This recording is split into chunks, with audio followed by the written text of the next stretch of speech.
Excellent. Great.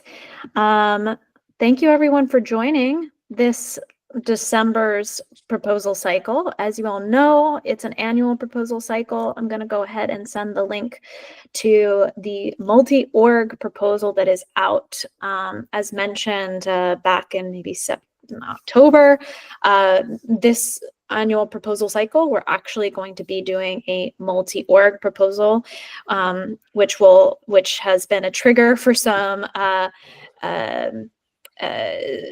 negotiation up until this point, and also to hopefully as well will just lead to more consistency and clarity beforehand, before the vote, and make it easier for folks to vote ultimately as well. So today we're taking the time to answer questions about the proposals that are out there for both the Radworks Product org, DRIPS org, Radicle org, and Foundation org. And maybe without further adu, would Johannes or Ele like to get started? Maybe Ele, if you wouldn't mind. Yeah, can I get started? Perfect. That would be great. Do you want me to present my proposal or just wait for questions, or do both? Maybe do some high. I think it would be nice to do a little bit of a high-level review of your proposal, not line by line, and then leave some room for questions. All right. Okay. Let me share my screen. So, okay. Can you see my screen? Oops. Let me zoom in a little bit. A lot. Better? Yes. Great. Cool. Okay. Awesome. So this is the proposal for the DRIPS org. With regards to the DRIPS team, we had a very exciting year where it was effectively our first year being in the market with the product. I mean, all in all, it's been a very successful year for us. We managed to bring really important organizations on-chain funding open source projects, and we also managed to bring a lot of non-crypto related open source projects to Ethereum. Just it's been an awesome year for us. Like, we started slow at the beginning of the year, but the last 6 months, everything somehow started to come together. It seems that we will be closing the year with somewhere between $4 and $5 million drip to open source projects. The cryptocurrency markets at the time, they are on our side, and as drips mostly use cryptocurrency, including volatile tokens. Right now, this is the recent increase on the cryptocurrency market is on our favor. And so I have some noise behind me. Hopefully it doesn't get super bad. Is it really bad? Or, no. Oh, amazing. Okay.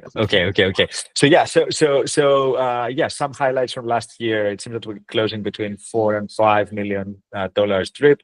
It's awesome for our first year. We think that this is a very, very good start.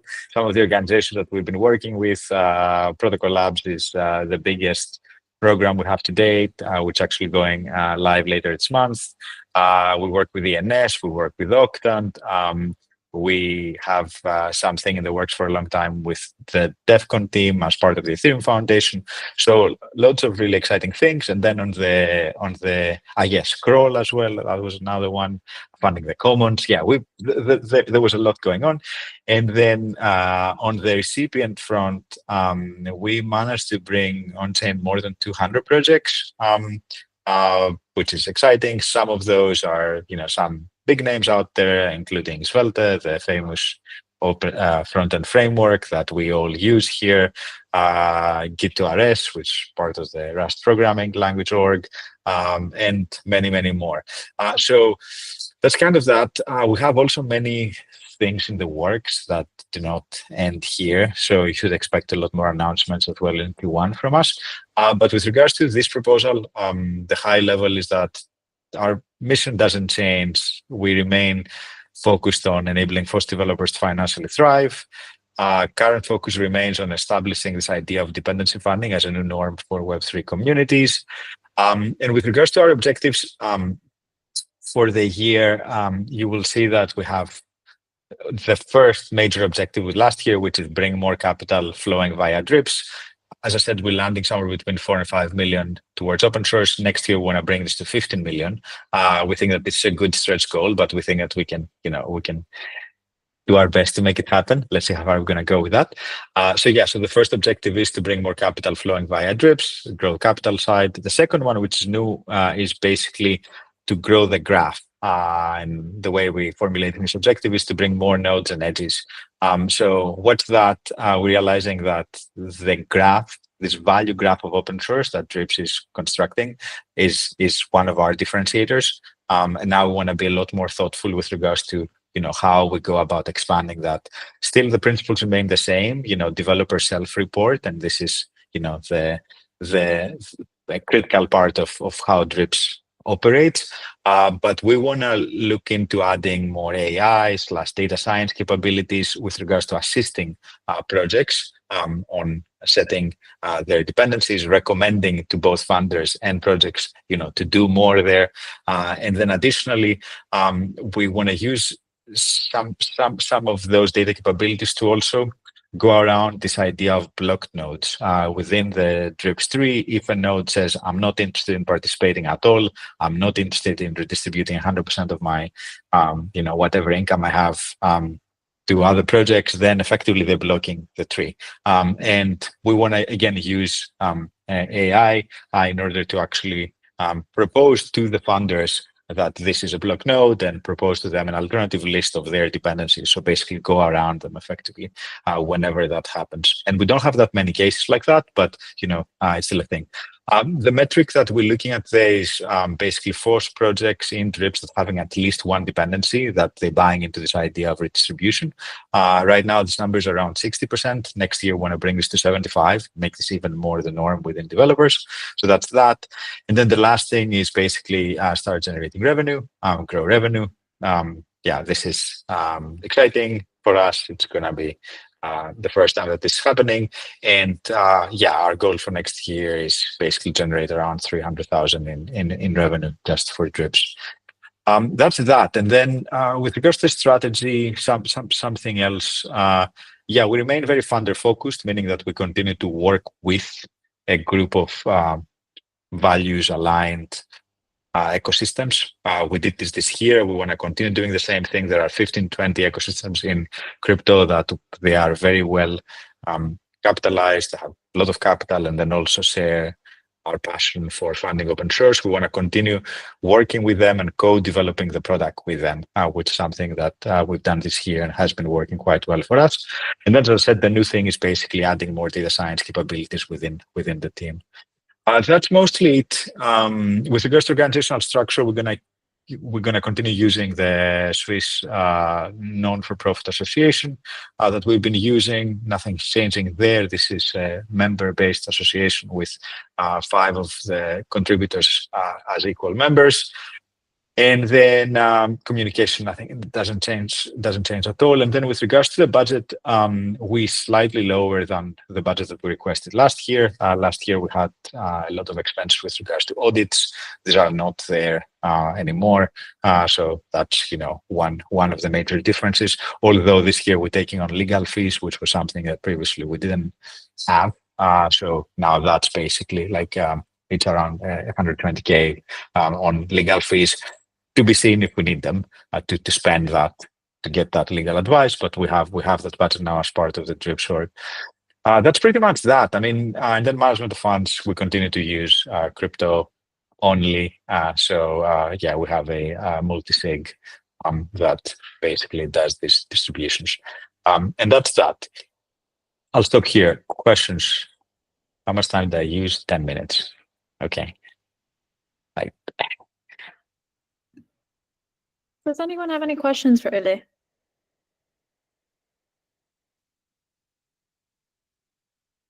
I'll hit on a little bit more about the legal budgets when it comes back to the foundation org, but so I'll happily reference that again. But anything else on where Drips is headed next year? All right. Silence. I Yeah, Kyros, go for it. One of the issues I remember that came up was the recipients of the funds had problems accepting crypto donations and so on. Has that now been addressed? Yeah. Are we in a better place than we were? Yeah, this is now solved. So at the beginning of the year, we had the problem that some of the recipients, they were not familiar with cryptocurrency, they didn't have a setup for that. In the middle of the year, we announced the partnership with Open Collective. So basically now you can receive funds by Open Collective. They keep a cut, of course, for that, but they provide a service for you with regards to, legal and tax. Effectively, they provide a fiscal host, as they call it, for you. So that's now there, and that helped us bring a number of projects that weren't previously able to receive cryptocurrency to be able to receive cryptocurrency. So that's not a problem anymore. A challenge that we continue to have, and a call out on the proposal, is on the funder side. So the funders also want to know that, like, hey, they have to follow anti-money laundering practices for the recipients. And that's something that, for instance, has been slowing us down. We have a number of organizations that I'm not going to name drop right now, but we have some really exciting names that actually are closed, but we cannot yet, we cannot yet fund their dependence simply because they take their time in order to do KYC, AML on their side. And that's a very manual process. So I'm calling this out in the proposal that this is something that we need to improve on, and we're looking for solutions, although it's, this technology is a mess, and generally. So there aren't that many great products for that. Every organization has different needs. It's generally a mess. So yeah, but that remains a big challenge that we haven't solved. Makes sense, and great news on the Open Collective. Thanks a lot. Welcome.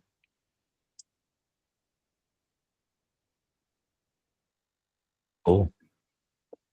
All right. Thank you, Ele. Thank you. Who goes next? Yeah, does either Johannes or Alexei want to go next? I can go next. Okay. Thank you, Johannes. Welcome. The floor is yours. Thank you very much. I'm gonna share my screen as well.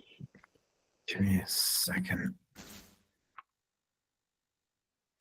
All right. So yeah, a lot of what I could say is already written down. So I want to start by providing a bit of context and history that might not be part, but could help understand the context of the proposal a bit better. Because last time I was part of a similar meeting, I was representing the RSN project. And basically what has happened in the last couple of months was we took RSN as a way to contact and reach out to people that could be potential customers or potential users, business users and organizations for Radicle. And this has raised so much feedback of oh, there's this bit missing for us to do adoption, or actually we are really excited about it, but it's not a perfect fit, or hey, can you help us do it? We are not really interested in self-hosting. So I think there were a lot of people, a lot of things that currently provide friction, and that's a big challenge because code hosting itself is very sticky. Once you have your code hosting solution set up, you don't constantly switch back and forth. So what that has shown us is that in Radworks we have built really cool tools with Drips and Radicle, but the entire user experience in some places could be a bit more streamlined for people to really do the step of going with the adoption. In my mind, I kind of think of it that way. We could do so much, but we can only do so much in the sense that there are so many opportunities that we could tackle, but we're not able to tackle them all at once. So the entire purpose of bringing a couple of those initiatives together is to really be able to prioritize, talk to users, figure out what they need to actually do this rather hard step of committing to a new code hosting solution. So much about the context. And from then on, I think we can go into the actual proposal and look at the main two products. I say main two because I don't think it's going to be entirely only what we're going to be working, but the main focus will be an evolution of RSN to a managed service, something we can just sell to a company, a hassle-free managed experience. So with one target audience being the organization as an entity. And with Radicle Desktop, we have an example of targeting an individual developer, an individual power user. So there is a third audience we could tackle theoretically, which is like consumers of code. Like for every code that is written, usually you have a lot more people that consume the code. But because we also want to find a sustainable mode of executing software development inside of Radworks, we want to focus on those two groups first, as they are the ones that should have more influence, as they might be the ones actually giving us money. So the high-level purpose is figure out how we can bring Radworks and the development here into a sustainable direction.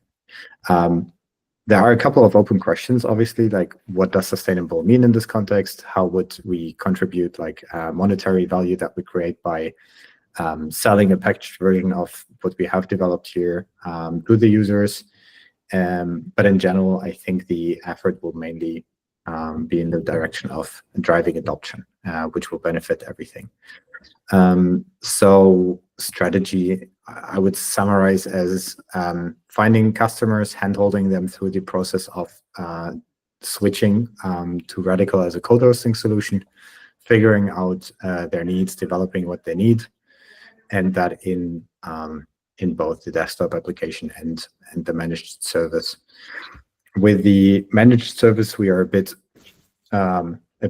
further, I would say, along the timeline already because of the RSN efforts. So I assume there will be a release in the first quarter. The desktop app is also making good progress and will be released shortly after. Then the rest of the year will basically be iterations of how can we improve the onboarding process to the product offering, and how can we work on the features that we prioritized as results of our conversations with the customers. We have brought on this proposal. We have proposed a lot of the people that are already working on the bits and pieces that make sense to bring together in this unified product experience. So it was mentioned we have someone working on CI. We have people working on the VS Code extension. We have the desktop people. We have someone with protocol experience. So overall, we have a very fairly rounded team that should be able to deliver on all of those targets. And let's see. I think one thing that might stick out in the contrast to Drips, we haven't added any numbers for the targets here. I just want to clarify that the biggest challenge for us will be to go from 0 to 1. So having the first paying customer will be a huge step forward to us. So every number that I could have written down here would be pretty much just a wild guess. But if at the end of the year we have demonstrated a clear path forward to saying, okay, this is how we can onboard more paying customers, this is how we can increase adoption across for the sovereign developer stack, then I think we have definitely achieved our goal. For the budget, the main part is obviously the contributors. A lot of that is basically shifting reporting lines around. So I think that should also not be super surprising. Management of funds here, big one is outstanding legal question. We don't exactly know which legal entity will hold this project. We hope to get an answer in the following days from our legal support, and we'll obviously update the proposal in that regard. Yeah, that's the quick summary. Let me know if you have any questions. Thank you, Johannes. Any questions? Is this basically the Radicle team now? Like, I know it's not, but like product wise? I think that really depends on what Radicle is for you. The way that I keep thinking about it is that Radicle Core and as like the an open source protocol and an existing network of nodes that talk that protocol is not in scope of this team, but everything that makes it kind of nice to actually participate in this network, especially for customers that are willing to to get like a packaged version of that experience, would I think fall under this one here. Cool. Like there's a lot of people that moved into this, right, from the old Radicle team. Okay. Yeah, exactly. And yeah, that is we can go through the list, but basically that is people working already on desktop or people working on CI. Yes, that makes sense. Will you guys be building a desktop app again? Yes. Is it not a web app?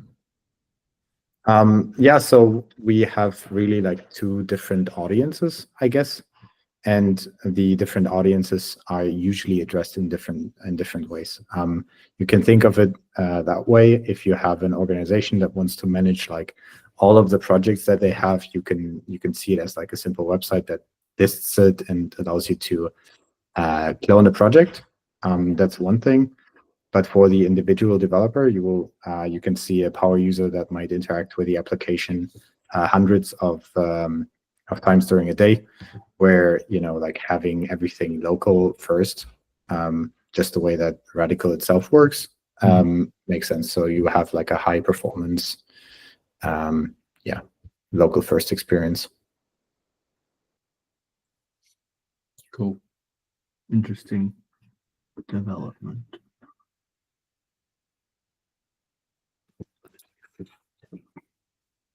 Yeah, here you see the. Cool. I'm excited to see what comes out of the team.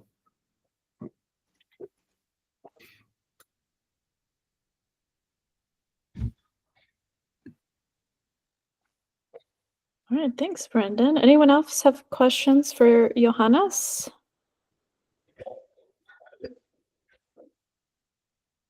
All right, going, gone. All right. Well, you know where to find him. Also, forward any other questions to the post where the proposal is housed, and Johannes can answer questions there. All right, moving on to Alexi. Over to you. Hi. Okay, I'm gonna share the screen here. There we go. All right, so the Radicle org. Right.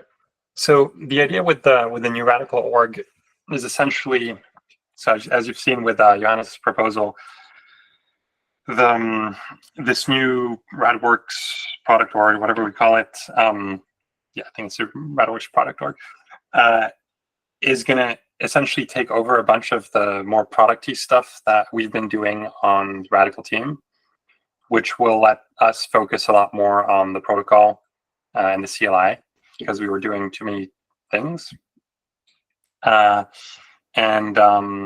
so this means the Radicle team, the idea is to keep it really, really small, to focus essentially on the hardwood repo, which is the CLI and the protocol, or the node, and to also have the TUI still, since we also have that. So instead of 4 products, we'll have 2 products. And I say 4 because that includes the desktop web, TUI, CLI. So the team is still working on Zulip. Absolutely, we all love Zulip, and it's been working great.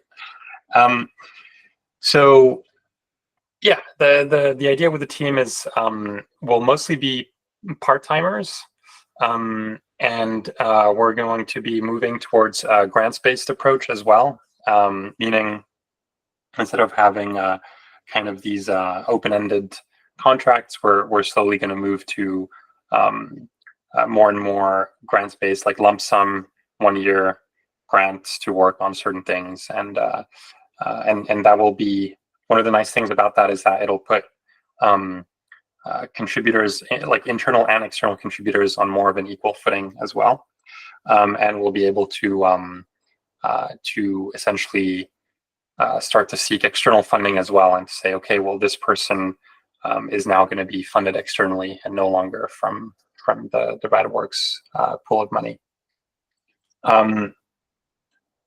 In terms of the details, you know, the main thing essentially is maintaining a stable protocol and system, and keeping up with maintenance, bug fixes, etc. In terms of feature development, the canonical refs feature is the first thing we're going to ship next year. It's already in review, but it's not going to make it this year. And the main thing we're already planning for next year is multi-device identities and developer profiles. So that's in design phase right now. In terms of the team, yeah, it's very lean. We have Lawrence, who's currently with us. We have me. We have Eric, who's currently with us also, and Sally. Everyone is going to be part-time, including myself. There's currently no budget to hire anyone else. There may be some small grants here and there, but there's nothing planned at the moment to expand this. At least not from the Radworks budget. Yeah, and as I mentioned here, Fintan and Lars will still probably be contributing a lot to Radicle, but they'll do it with a different set of priorities coming from the Radworks team. Communication has not changed. We're on Blue Sky, Mastodon, Twitter, Zulip, etc. And not much else has changed. The budget is about a third or half of what it was last year, which makes sense. What else can I say? Fund management has not changed, and yeah, that's about it. So maybe just to also riff a little bit on the question, Brendan's question. So we've been working on a desktop app on the Radicle team. The web app has been essentially put in maintenance mode, and all the focus of the web team has been going towards a desktop app. That desktop app is I'm talking about it, even though it's kind of going to switch teams in next year, but it's still with our team. So I think it makes sense for me to kind of do an outro of the of that desktop app. But it's essentially it's going to be using the Radicle library directly. So instead of it being a kind of like an HTTP based desktop app, it's still web in the sense of being built as like HTML, etc. But it's not going to be talking to the HTTP backend. It's going to be talking directly to the Rust libraries. So it's more of a desktop app than Upstream, for example. And so yeah, that's something we've been developing on this team, but it's going to move with all of the developers to the new team, and so will the HTTP daemon. So we're essentially not going to be doing. We'll still have Radicle.xyz, and that's going to be focused as it is today on the protocol. But everything else will essentially move to the new team. Yeah, that's about it. Any questions? Thanks, Alexi. Any questions from folks?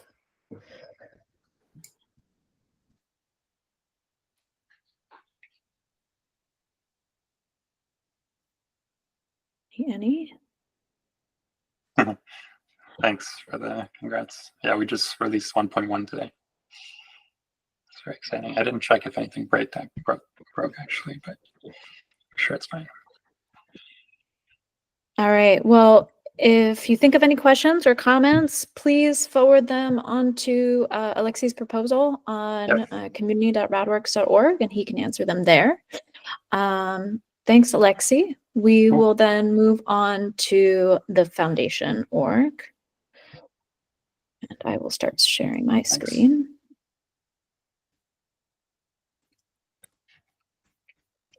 All right.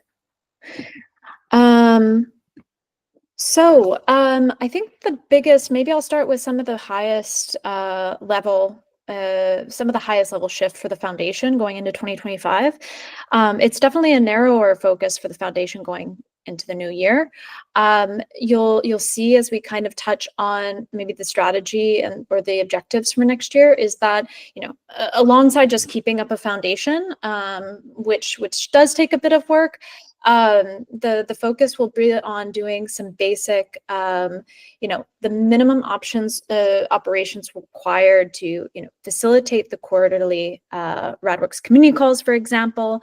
But it will really be about the main focus of the foundation will be monitoring and mitigating risk in the Radworks ecosystem.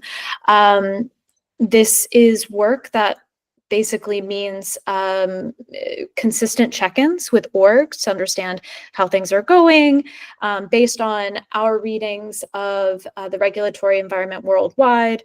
Where is the risk? How is it measuring up to what we're doing in the Radworks ecosystem, and whether it should trigger any additional risk mitigation work. As I mentioned before, the legal budgets you have seen are now actually within the budgets of the orgs themselves, which does mean that we have a different dynamic going on here. So what this means is that we will be working closely with org leads.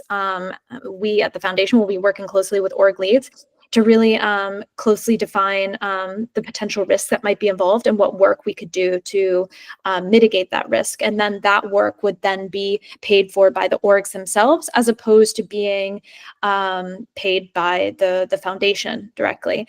However, generally, when it comes to legal work in the Radworks ecosystem, we still very much benefit from having a centralized approach to this legal work and continuing to build on our narrative more consistently with the legal work that we take on.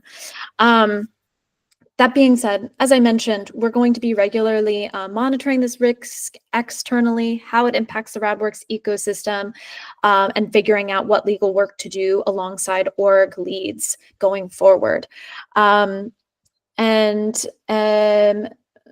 Beyond that, I think it's important to say that, we still intend to have one more round of the grants program at the foundation in its current state. This is a round of grants that we're looking forward to working closely with the DRIPS team to execute on. But the idea being that we want to keep on experimenting with ways of trying to find more contributions for the Radworks ecosystem. In this particular case, using DRIPS as a nice example. Going forward, we hope to work again directly with orgs if they want our skill sets to execute on a grant cycle on their behalf. This is something that we can do going forward from Q2 and beyond. This is kind of the high-level overview of what we plan on doing. Again, I would say it's really the main work for us, and the main responsibility for the foundation is this monitoring and mitigating risk in the Radworks ecosystem. And this is related to legal, everything from the regulatory side of things, trademark side of things, to just making sure as well that any policy work that maybe should be triggered is something that we're on the lookout for going forward. And yeah, that's kind of at a high level. As I said, very narrowly focused for 2025. And just to maybe hit on that a bit further, we have a much smaller budget for 2025. This is partially due to the fact that the legal budget is largely externalized to the orgs themselves. And our main costs are contributors for sure, but generally accounting, the mandatory audit that we must go through, and taxes, etc. So those are probably our main costs. Happy to answer any questions there. Yeah, if people have them.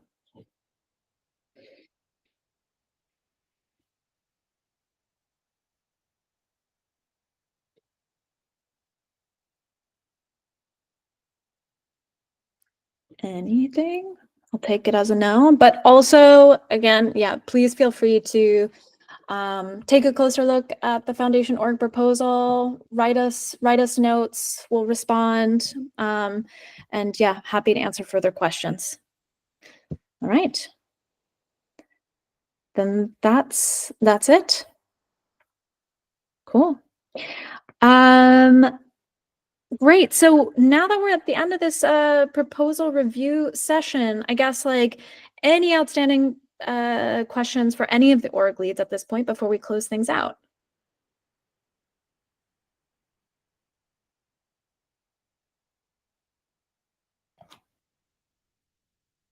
Yes, Yorgos?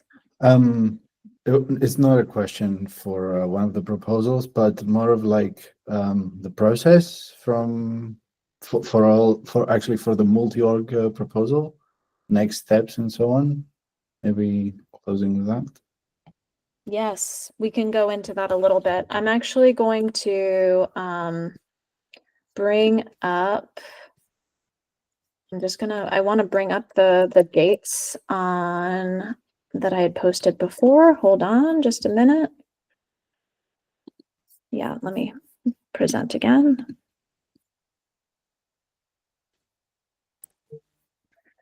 Yeah, so we are still sticking to this set of dates.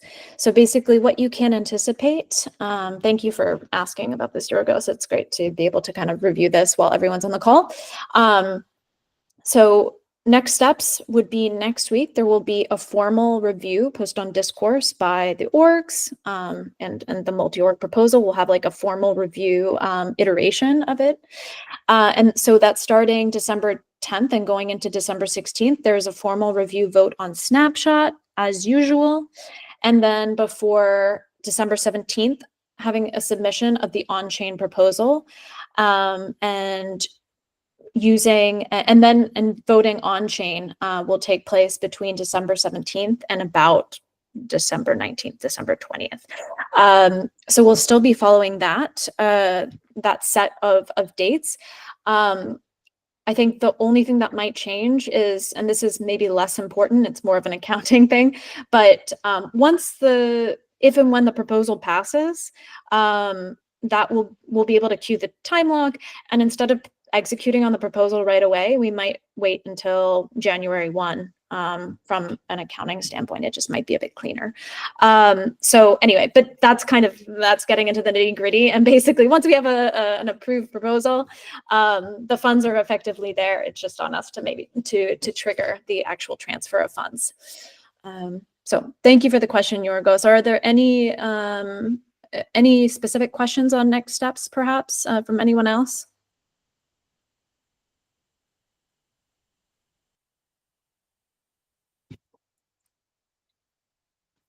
All right. I guess I just wanted to highlight to people here that, we have like just a few days until the 10th, right? To incorporate, to bring up any feedback and get that incorporated. So if people, like, if you have questions or thoughts, do it like